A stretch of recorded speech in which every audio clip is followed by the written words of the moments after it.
اقرأ باسم ربك الذي خلق. اقرأ باسم ربك الذي خلق.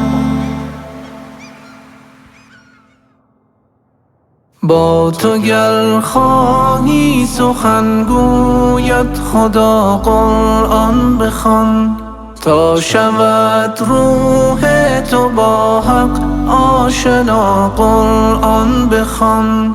رتل القرآن ترتیلا ندای رحمت است، میدهد قرآن به جان و دل صفا قرآن بخوان. دامها گسترده شیطان در مسیر عمر تو، تا که ایمن باشی از این دامها قرآن بخوان. این که روحت خسته از غمهای این دنیا شده، می کند قرآن تو را از غم رها قرآن بخوان. ای بشر یاد خدا آرامش دل می دهد، دردمندان را بود قرآن دوا قرآن بخوان.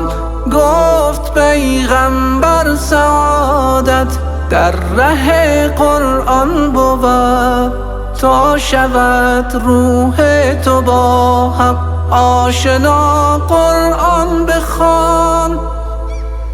الذين آمنوا وتطمئن قلوبهم بذكر الله، ألا بذكر الله تطمئن القلوب. وادی طور است این قرآن و میعاد حضور، با تو گر خواهی سخن گوید خدا قرآن بخوان. می شود خسران ز قرآن هر که او انکار کرد، مؤمنینش را بود قرآن شفا قرآن بخوان.